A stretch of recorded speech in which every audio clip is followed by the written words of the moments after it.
So here we are on the 24th, and it's Erev Shabbos, so we'll do Himir Hashem the 24th and the 25th of Sivan, Yom Yom for the 24th. Okay, the Frierdiker Rebbe says, you ask how you can be bound to me when I do not know you personally. This apparently was someone who made this known, or this question known. So it's a question that's, of course, very relevant today. When we don't see the Rebbe physically, we can't walk into Yechidus. What's the nature of the kesher that we can have to him? So he answers, the true bond is created by studying Torah. When you study my Maimorim, read the Sichos, and associate with those dear to me, the Hasidic community, and the Tamimim, the Bachram, in their studies and Farbrengens, and you fulfill my requests regarding saying Tillim and observing Torah study times, in this is the bond. So on that note, we are bonding with the Alter Rebbe. Really, really, really. Lessons in Tanya. Page 929, the bottom of the page. You're going to do the Hayom Yom for Shabbos also? We never do. We always just do the first one. Okay. Yeah. And Likutei Amorim. Okay. Yeah, the very bottom of page 166. The very bottom page. Okay. We had said, we had ended yesterday with a quote from Posik, Gam choshech lo yachshich mimach. Darkness doesn't darken you. The subject is the Tzimtzum. When we say he contracts himself, we don't take it literally, because darkness doesn't darken him. He is always shining bright. However, that shine, that essence of illumination is channeled. He channels them through the first instantiation that we read about of this, and forget about Chassidus, is we open the Chumash and we say, Be'esora ma'amoros nivra ha'olam. In 10 utterances, he measures himself out in 10. He has 10 powers, right? From Chokhmah on down to Malchus. So that infinity, which is always present, and Soivev, is channeled into initially 10, and then infinite subdivisions into what we call Mamali, how he fills all worlds. So, this notion that we say that he is in every world but is not invested in or vested in, so that he's not compartmentalized in any world. This is also, and this is a description of what we give a label to this, which is called Soivu Kol Almin, Pirish, which means Derek Mashal, by way of an example. We're going to give an example, the Alter Rebbe is going to give an example of Soivu Kol Almin related to our own constitution, the human constitution. If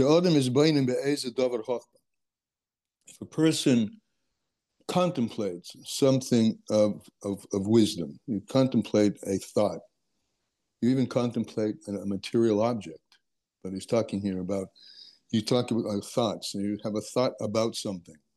So that thought about something which is occurring b'seichel, in your intellect, mida, in your brain, or davar gashmi, or as he says, it's a thought or about a concept or something physical.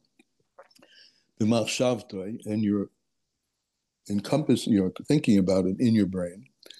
Azai sichle machshavtoi makifim al hadavar hahu. So then your mind is, as we would say in English, wrapped around that thing. I've got my mind wrapped around it. That thing, hamatzur b'machshavtoi, that thing which you're thinking about in your thought, or in your intellect. However, ein makifim al hadover hahu mamish, the poel mamish, you're not actually surrounding the thing. It's in your thought that you're wrapped around it. However, HaKadosh Baruch Hu, Aval HaKadosh Baruch Hu, the Holy One, blessed be He, the Kasib Bay, that it's written about Him, Kilei Machshavoi Sai Machshavoi Seichem, that your thoughts are not my thoughts, which is a pasuk in Yeshayahu, in Isaiah.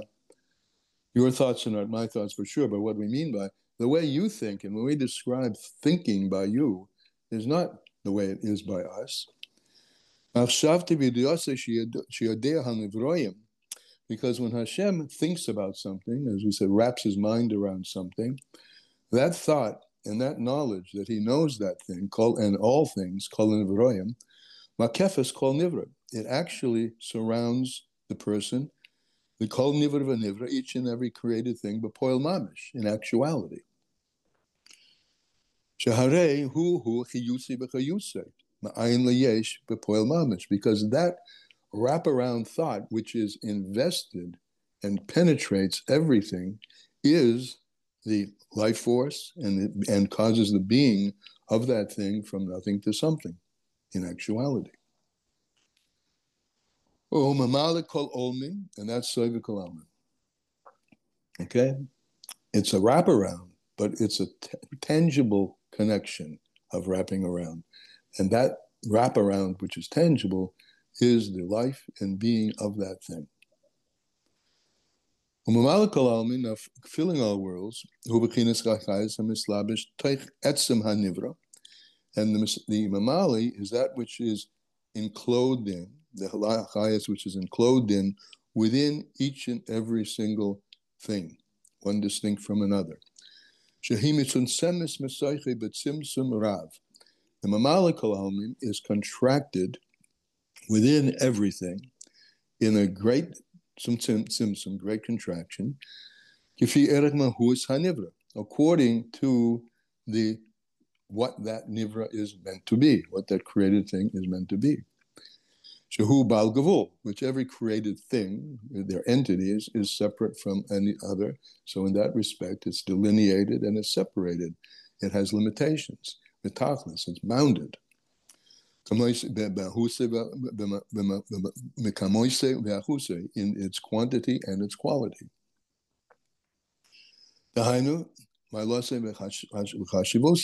So that's the particular advantage. At mila means advantage, but here he means quality, the particular virtue that thing has over something else. For example, Hashemesh, we'll take the sun, right? The sun has a defined measure to it. How much it is, its volume, its mass, its diameter. The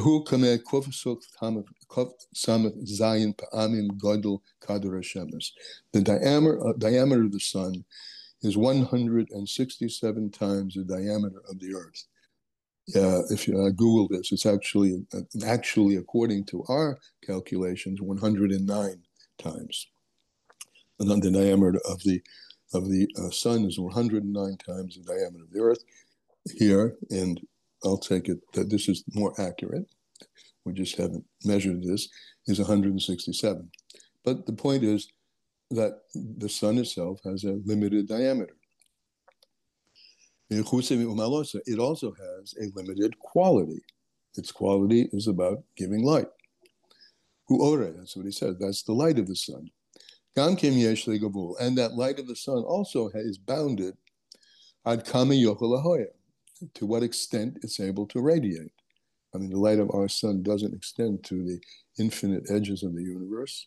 It's bounded. As he says, the light of the sun doesn't emanate unboundedly, without an end, because it's a created thing. I'm sorry, none of this is on the day for today. I don't think it's the right thing. That's why I'm interrupting. I tried to raise my hand, but I don't think it's the right one because I looked through the entire thing on Chabad.org for Friday, and there's nothing like what you're saying. No, I've been following it in today's. Okay, maybe I'm just in the wrong place. I'll keep looking. Yeah, sorry. you are. Today's the 24th. Okay. I'm going by Chabad.org, so maybe I don't have that wrong. But you may be in the calculation for the different year. There's the light year and the short year. I'm using whatever Chabad.org tells me. That's why I don't understand. Okay. Well, this is 24. Check on the top on Chabad.org that you're on today, or click on the calendar for today. Yeah. This is the 24th. Okay. V'chein kol hanivroyim. Similarly, all created things, em balagavul v'tachlis. Everything that's created has some sense of boundedness. It's another expression from the Gemara. From the earth to the first layer of what's called the Shemayim is, if you're moving in time now, is Tovkov 500 years. That's the time, the dimensionality in terms of time. The other one was dimensionality in terms of place. So if so, from all of this, what do we have? That the life force which is enclosed in them, that is in all created things, is very contracted and very strong contractedness. Because it's necessary meaning this is how God decided that it was necessary to create. It's necessary at the outset to contract and condense, diminish many contractions and diminishments, and very strong contractions and diminishments, until there comes into being from this power of contraction, and it comes this contraction and this light, which is the essence of the creation, right? This was what makes this creation live or be in a different state from something else.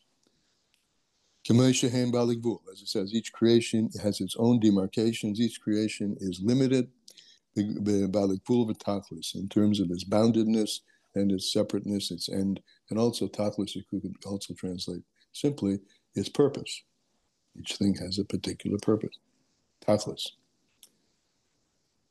Okay, and now, just to get oriented, that is today's Tanya of Dalit. We're now moving on to Shabbos' Tanya, which is 25th. Okay? Now, the source of the life, of everything, is from what's metaphorically called the breath of his mouth. Just like the letters and words that I'm articulating now from my mouth, many letters and words I've been saying here, are sourced in an undivided breath, which is from my chest, so to speak. So, the source of the life, of this life which is called Mamali Kalamim, filling all worlds, is from the breath of Hashem's mouth, so to speak. Which are invested in the 10 utterances of the Torah. Now, the breath of his mouth is able to spread out infinitely. And it does, because the breath of the mouth, even when it gets encapsulated, there are infinite levels of created beings and created worlds. So this comes from the infinite capability of the breath from the chest, so to speak. It's able to spread out endlessly, and to create worlds without end, and worlds which have no limit, in terms of their quantity and quality. And he can create with the breath of his mouth enlivenments, worlds which are enlivened without end, forever. And if that were just the case, that it just went on, and everything went on forever, until you wouldn't get this particular world, or any particular definition of anything. He says why? Because he's in a parenthesis. because just as the Holy One, blessed be He, is called the Ein Sof, kach kol midosav. So all of his attributes, upoloisav, and all of his effects, the effects that he can have, this is without the tzimtzum. He and his causations are one. So infinite, as we've often said before, infinite is the norm, right? That you would expect God to be infinite, right? What's in addition to that makes him really unlimited is that he has the power to limit himself. We've said this many times, that if he didn't have the power to limit himself, we would be limiting him. But the nature of him is Ein Sof, without end, goes on and on forever. So the life force which comes directly from his midos is Ein Sof. Shehein chesed v'rachamim, chesed, mercy, Risha midosav HaKadoshis, and all of his other holy midos.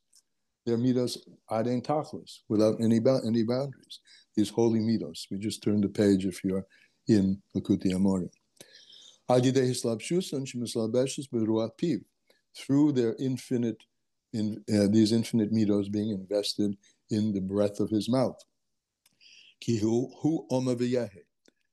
says, and things come into being, and the emphasis is he. He who is infinite is the one who is speaking, and the source of the speech is the breath of his mouth.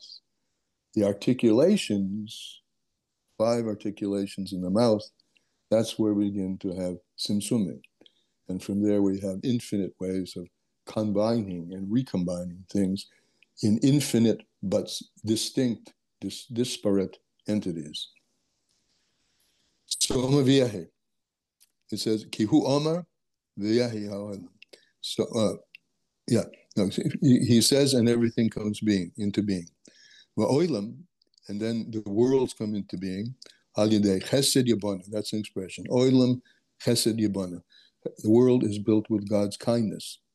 With the Davar Hashem, with the word of Hashem, Yihapiv, which is the Ruach Piv, so the Ruach Piv, the breath of his mouth. Hanasa Kli Ulavush, which the breath of his mouth and the articulations of the power of his mouth become vessels and enclothements for this infinite midah of chesed. So the midos are infinite, and the breath of his mouth, which is infinite, becomes enclosed in articulative capabilities, which are the root of all the multiplicity. And this breath of his mouth is kahadin kamsa de labushim ine ubay. This is brought from the Gemara, the snail. And the snail, his shell is very discreet, right? Right? But he has a soft part as well, right? So the snail has the soft part, which is the source of his life. You take the soft part out, everything dies. So similarly, there's the soft part. There's the Ruach Pivius Borach, the bless of his mouth, which is contained in every snail, in every entity. That's the mushal from the Gemara, like the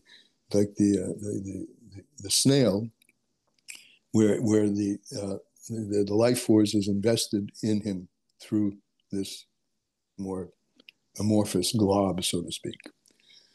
Ella, however, so that was all the parentheses, right? Describing how from the infinite, not describing how, but that the infinite is able to clothe itself in things which we call finite, with an infinite number of things which have finitude, which have limitedness connected with them. Ella, however, so what did he do? This Ruach Piv, which is unlimited, he contracts this. And I will change the metaphor from speech to illumination.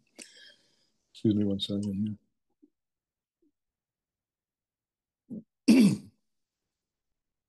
Better.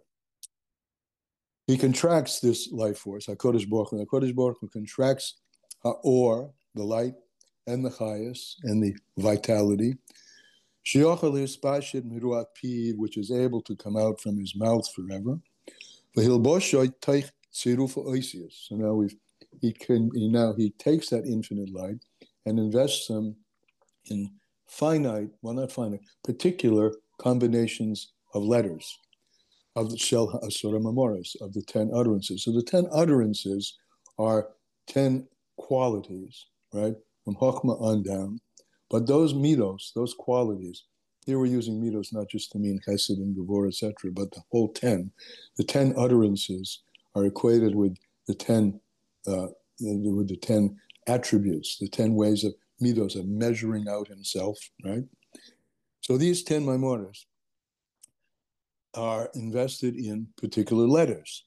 The tzirufehem, and the infinite combinations of these letters and the permutations of these letters and the gematrias of these letters, as we've learned in a general sense at the beginning of Shariach B'Muni, infinite combinations of particular things, combinations and combinations of combinations, v'tamuris, in various transformations and various exchanges of letters. These are the gematrias, their numerical value as well. Mispar, and the number of them. Shekol chilaf v'tamura. Each combination and transformation, mora al yirida sa'or, is an indication of the way the light descends, and becomes the life force on very specific levels. He's able to create creation, bring life and create creations in many different levels, many different qualities, different levels of existence.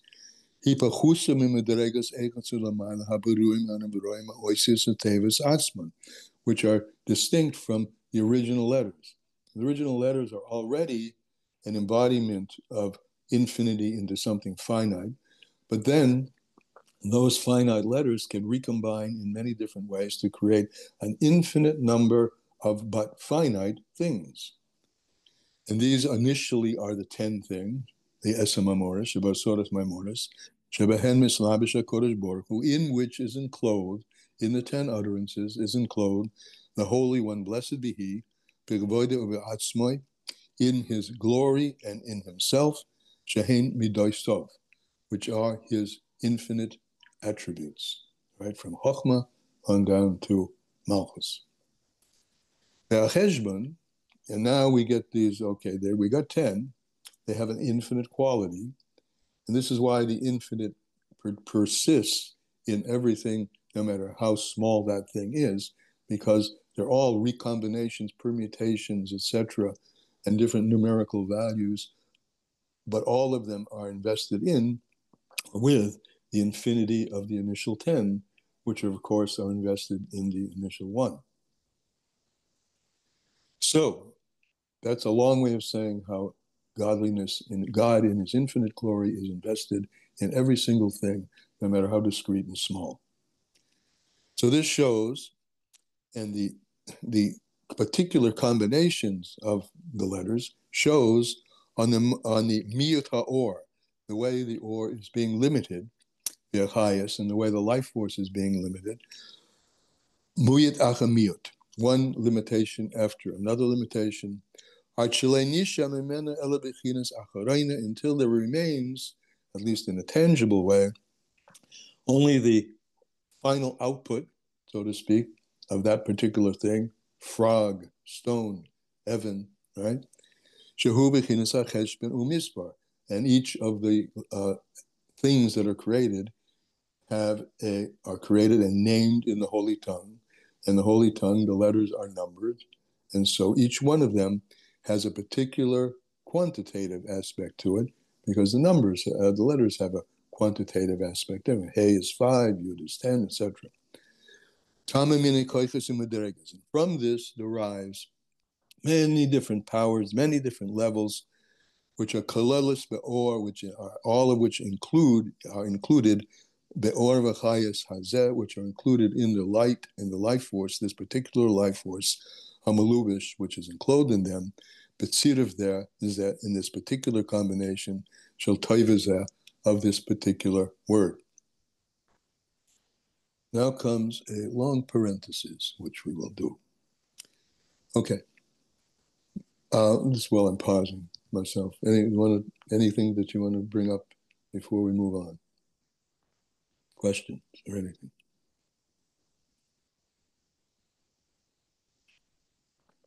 Okay, then I assume everyone's getting it. And after all these contractions, and similar to them, others like them, which have been decreed in God's wisdom, the first so-called encapsulation of something in the first of his 10 powers, Chokhmah, and everything is going, kulam b'chokhmah asisa, as we say, as a pasuk, everything owes its existence to and is made in God's Chokhmah, which is drarshindim, by the way, in Chassidus. Not only that everything is made wisely through Chokhmah, but everything exists in a primordial, relatively primordial state in his Chokhmah before it's actually materialized. So, and so everything exists as is ultimate, as in its source has been declared by God's blessed Chokhmah. And it's been decreed in his thought. And this infinite thought is able to contract itself first into Bina, and then the Das, etc., and then all the toldos, all the offspring of those 10 midos, until it's able to be, the light is able to be in Yochel his Mechayas, and until that light, and this life force is able to be Lislabish Gam B'Tachtoinim, to be enclosed in the very lowest things, Kamei Avonim, like stones, the offer, and dirt, the daimim, and other inanimate things. And he uses this for an example. The word stone in Hebrew, Aleph Beis Nun, right? Derek Marshall. Shama, its name, Aleph Beis Nun, Evan. Moira, it shows, Kishorsha Mishem Ha'oila, it's shame, it comes from the name Ban. Ban is we've spoken briefly about this in other contexts. There's what's called the Miluyim, when you take the Yud K Vav K and fill it up with other letters. Let's take Vav. You say you spelled it out, Vav Aleph Vav Vav, right? So filling up the Yud K Vav K with Hey is called the Shem Ban. Shem Ban is the same gematria as animal, which means all the animal or animus of everything is coming from, at root, the Yud K Vav K as it is spelled out. And it's reflected in the most meticulous and smallest of everything, which is Evan, which has that gematria. So, Shem Ban. The Oid, and Oid Aleph, and then it has also another Aleph, right? If you look at the word Evan, Aleph Ban, right? So it's 52, and there's an Aleph. So it has an additional Aleph.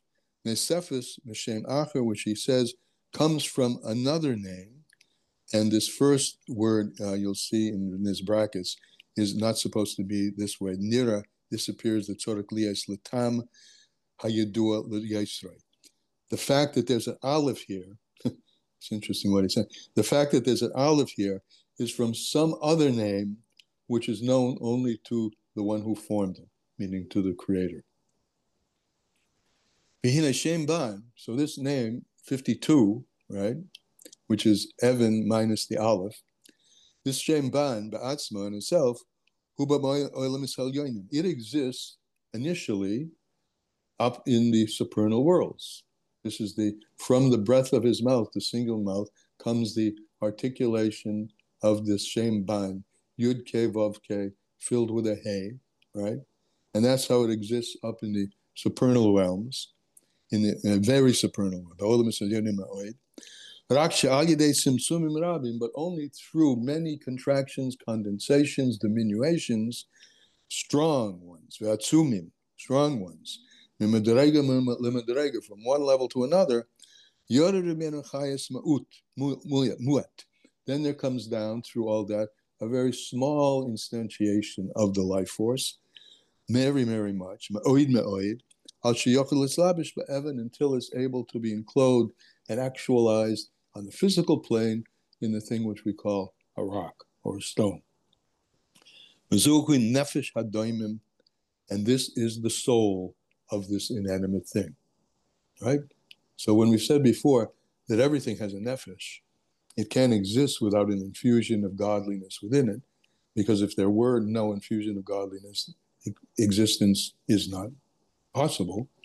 So now we understand a little bit more of this, that godliness, which is called the soul of the stone, is a very particular manifestation of godliness as it's contracted in a very particular way, in a particular combination and in the hidden levels of the Yud K Vav K, and that becomes the soul or the enlivening and that which brings that into being of the stone. This is what enlivens and brings everything into being, from nothing to something, b'kol rega, each and every moment, as we explained, explained above. That God is blowing everything, breathing everything, speaking everything, illuminating all those different mashalim into existence, every single entity, all the time. And as the Baal Shem Tov elaborated, why that's important, because if he were to stop it, everything would revert back to the state of aloneness and singularity, which would be only God and no creation. The zoo, and this little whole piece that we've just been saying at quite length, right, is the long or the short of the Malik Kalamin. That's the Malik Kalamin. Bechinas Malik Kalamin. Mashain came Bechinas Soviet Kalamin, which Soviet Kalamin is the wraparound, which is invested in everything equally, and Mamali is the blowing out, speaking out, illuminating out in everything in particularity. In each and every level in this world of Mamali Kalami, in this construct called Mamali Kalami, Yochel Livre Berurim Kifi Koichoi Kafi Bechinas Medrega Zu can take everything, can create everything according to its particular level. Gam Kain La'ain Kates. But this source of it, which creates everything according to level, it's so the source, that was where I'm pointing here, the breath of his mouth, we said, which comes from his chest.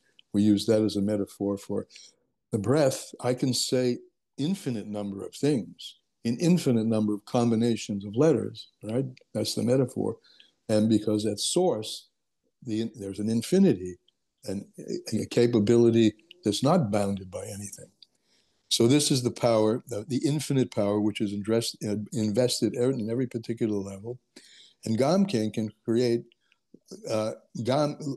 La'ain Kates can also create infinitely, v'tachlis, and without any end, kamoisim bechusam, infinite numbers of quantities and qualities. V'lehachias adeyad, and it can enliven forever and ever. Me'achashehu ba,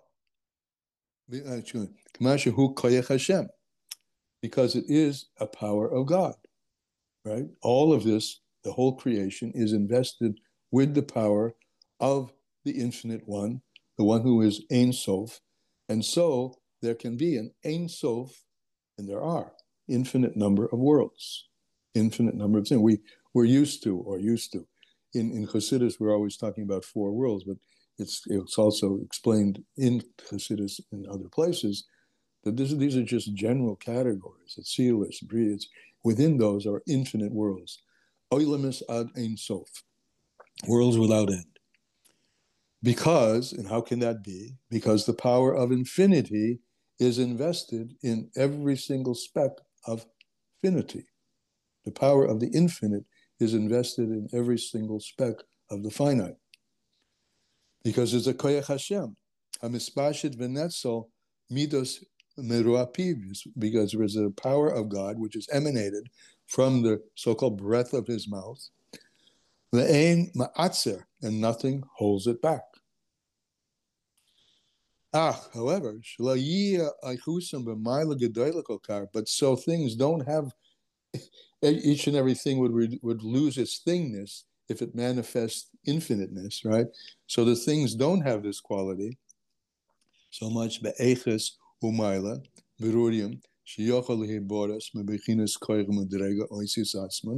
that since he wanted to create particular things, he brought forth the ability from himself, who has no limits.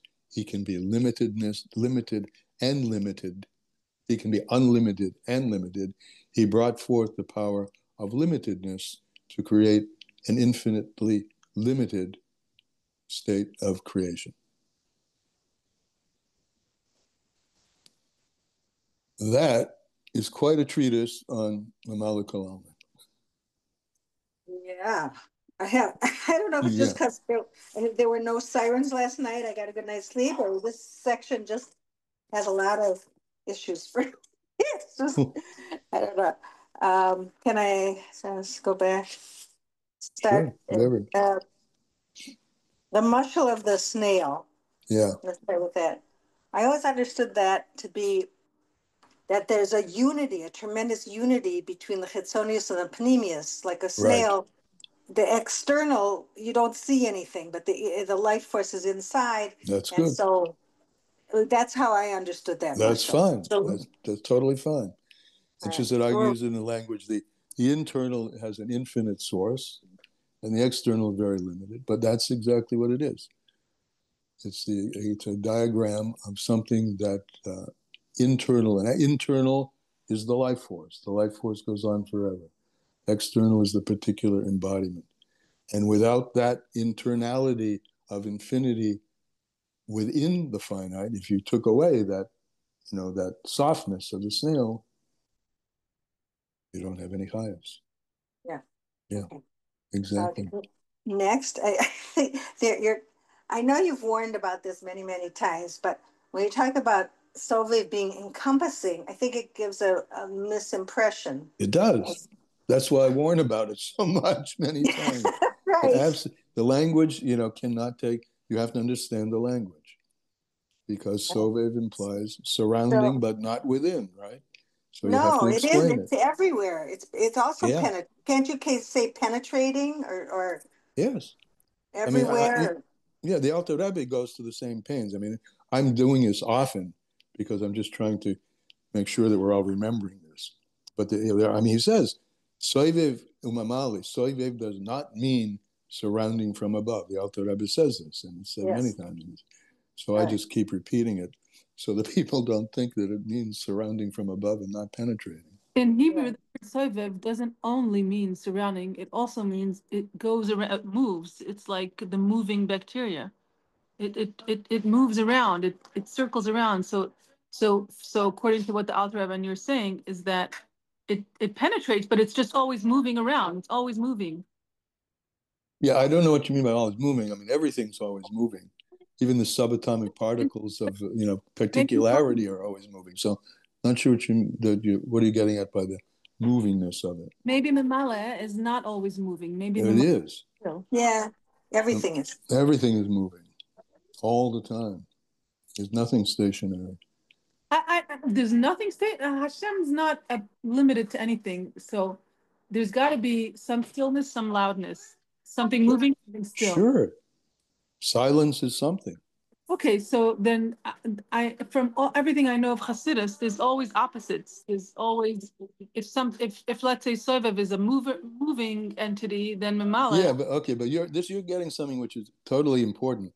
The paradox. On the one hand, of course you could say, see this thing here I'm holding?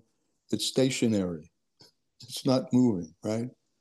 Yet, at the same time, the only reason it exists is because there's an infinite energy constantly being embedded in it, which is constantly moving.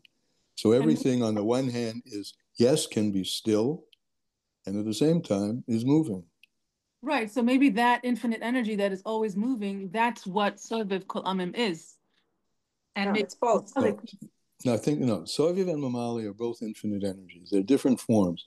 One of this is that Soviet has the quality. Remember, you've learned this, I'm sure, because we've spoken about that. Soviet is a quality of Soviet is number one. It penetrates everything equally, right? And it's hidden. These are the two qualities that are always called out about Soviet. It penetrates everything equally. It's the one that makes no distinctions between a snail and the world of Atzilus. It's everything equal, and it's hidden. Let's stay with what Chassidus said. That's how Chassidus defines soivikol alma. The fact that we don't see anything moving, that's hidden. The fact that we don't see anything moving is because the light is hidden. Right. Yes, okay. But in fact, everything's moving. Okay. That's all we're saying. And Mamali is just the opposite. Mamali is that it actually is designed to have a particular quality. Particularity is a function of Mamali. Allness, no particularity, is a function of Soivid. Right. So maybe the mamala is the chitonius of the object, the stationary that we see with our eyes. That, Yeah, that's exactly what it is. So mamala is the part that does not move. It's the chitonius that we see as stationary or as you. Well, if you want to say we see it as stationary, then you're fine. Yeah, that's what I'm saying. Okay. Good. Can I want to go back, have one more issue. Yeah, please. Sure. Towards the end, when we're talking about the koyach of creation, whatever, unlimited in the hachias adayad, to enliven everything the forever. adayad issue. It's the adayad issue. What? Because it's possible adayad, right? But it is adayad. There are infinite worlds. Olam is ad ein sof. I know, worlds without end. But the creations, the limited creations, are not adayad. They're individual. Right. The items are individualized, right, in an infinite array of created items. Correct. Okay. Okay. But they don't last on. Why not? What do you mean they don't? Well, they're created not to last. We don't last adayad. I mean. Well, like the body. That's the body's created to have a. Yeah, as Shlomo Melech says, everything has its season. There's a time for everything under heaven. It could be that way. It could be that way. You got the importance of under heaven. Yeah. Under the sun. Under the sun. Yeah, under the heaven, under the sun. That's a level of limitedness. But above the sun, which is always there, right? Above the sun is always happening as well as below the sun. Above the sun, like our spirit, our ruach, our neshama, goes on forever, relative to the body, at least. Right? Yes. Right, so there's another thing that caught me. Go ahead. What? No, that was the other one that caught me. That was the other one. Okay, fine. Okay, good. Anybody else? While we're at it. Yeah, I wanted to share something from Reb Shamshon Raphael Hirsch's book, since I live in Washington Heights and my kids go to his school. Okay, good excuse. Go ahead. For what we just learned about the word Evan, that it's Shem Ban, and only the Creator knows which word the Aleph comes from. There's something in this book where he talks about Aleph at the beginning of the word that perhaps could be like another interpretation of what an Aleph means at the beginning of the word. Maybe it doesn't apply to Evan, but anyway. Go ahead. This is from the introduction. Another example, I'm reading. Another example of the distinctiveness of individual consonants in Hirsch's interpretive system is the letter Aleph. Mm-hmm. The Aleph brings the action expressed by a root directly to the individual for his executive benefit. The root Aleph Chaf Lamed means to consume in order to rejuvenate. Wait, Aleph Chaf Lamed? Like achal, like ochel. Okay. It means to eat, you mean? Eat or to consume, like to consume. Go ahead, yeah. Like akal, yeah. Higher could also. The root achal means to consume in order to rejuvenate. It originates in the root kaf lamed hey, which means to complete. And the root Adam refers to man created in the image of God. It originates in the root dama, daled mem hey, which means to resemble.